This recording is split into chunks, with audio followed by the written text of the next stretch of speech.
Welcome to another episode of SSTJ, and today we're going to be talking about autopilot. Now, what I mean by autopilot is that after you've done a lot of studying, after you've done a lot of, repetition and like learning kanji and learning, how to write and doing the same thing over and over again, what happens to your body is that it goes in this, this habit that goes into this autopilot, form, And I don't know if you guys ever watched, Dragon Ball and, Ultra Instinct.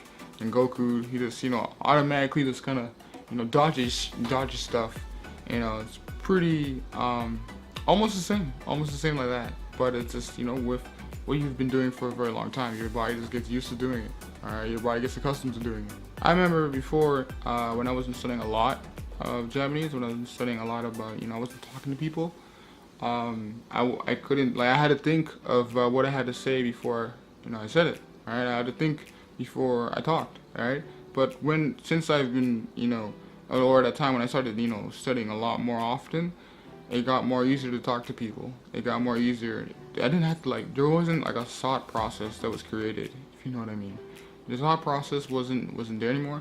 And then I realized that I wasn't thinking of anything complex to say to the person.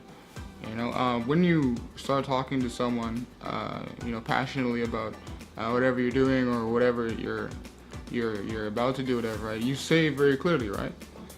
Well, the same thing with when you study a lot and you study a lot of vocabulary, you studied your craft to the point that automatically it just comes naturally. But the funny thing about it is that it doesn't stay there for long. If you quit doing it, that power, that autopilot feeling will disappear eventually, because it's like the brain is pretty cool, because the brain will only take things that you really need, right? It's like sorting like thoughts in your head. It's like sorting memories in your head, and it picks the memories that are important and it throws out the memories that are not important, or the ones that don't mean anything to you, right?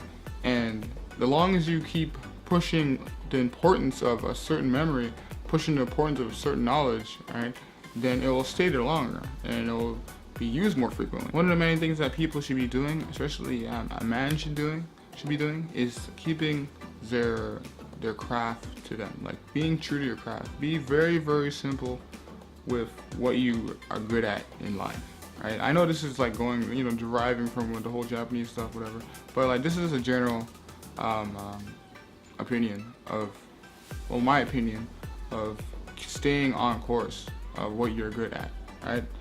And if you want to stay, if you're doing the same thing I'm doing and you're doing Japanese, you need to stay on course. Staying on course will make you more proficient, will make you more useful, will make life more easier. But you have to stay on course because it just gets harder. There's more obstacles. Like, what's better for you to do?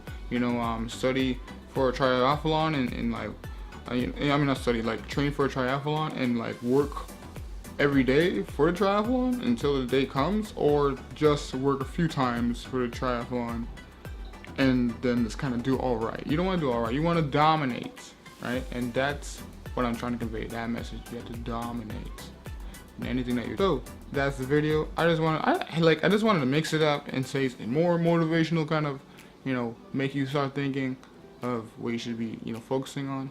Anyways, if you like the video. I'm on Twitter. If you ask me any questions, I will answer them back, because I'm that kind of guy. この番組はご覧のスポンサーの提供でお送りしました。 Adios, amigos.